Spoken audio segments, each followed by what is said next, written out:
In this tutorial, we will be going over how to remove objects from a photograph. So we have this object here. The only thing I want is this object. And how do we take it out in a believable way? Well, let's get started. The first thing that we need to do is create a new layer. And we're going to create a duplicate layer of the original just in case we mess up or I mess up. I'm going to tap on this top layer, and I'm going to be painting on this layer with a soft blend brush. You could use a soft airbrush, a medium blend brush, medium brush. Just for fun, let's do a medium brush. But any one of those would do just fine. And now we need our color. I'm going to choose a color that's pretty close to this object. And now I'm just going to change the size of my brush and get started. Now the sky is pretty much the same, not completely, but it's very similar in terms of the different color pixels. So if I zoom out, you will be able to see a little bit of a difference, and we're going to be able to fix that. If this was all kinds of clouds moving around and stuff like that, that might be a little bit harder. But for this particular lesson, it's mostly one color blue. Now as I get a little closer over here, I'm being a little bit more careful.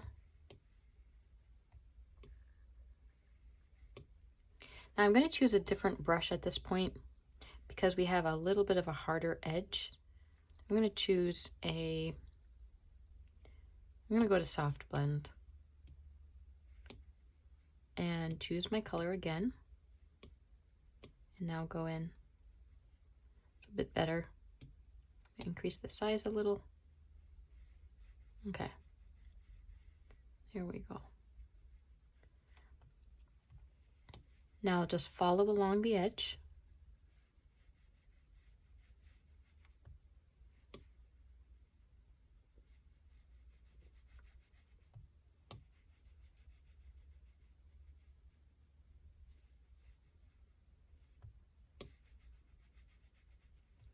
The soft blend is very important because as you near the edge, we don't want a harsh difference between the pixel colors.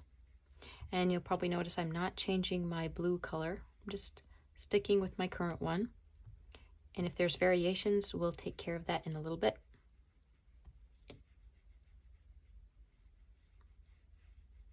This is more of a simple removal of an object. So you can see what's happening. We're almost done.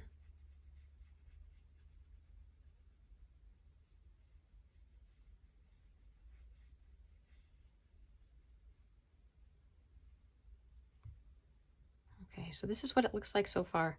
Pretty good. You'll notice there's a definite difference between these two areas and over here. Well, that is not a problem because we can increase our brush size.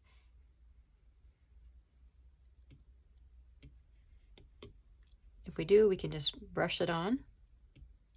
And the bigger my brush size is, the easier it is to get rid of that hard line.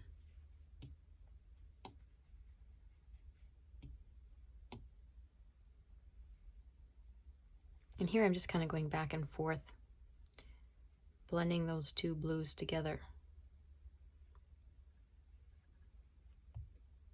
There's a little bit of a variation up here. So right now I'm just trying to decide, well, do I want to have that variation of this lighter blue, or do I want it to be darker blue? Either one is okay. Right now I'm just blending in over here because I really want to make sure that there's no residual of the different blues. I'm going to lower my brush, and I've decided to kind of go over this area to be more of this blue right here. because it can be a little distracting. Oops. And I am varying the pressure of my brush.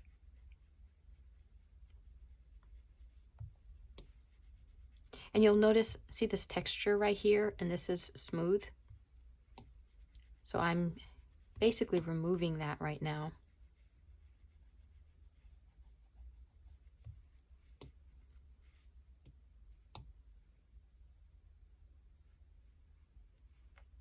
And there's so many different ways to do this picture, by the way.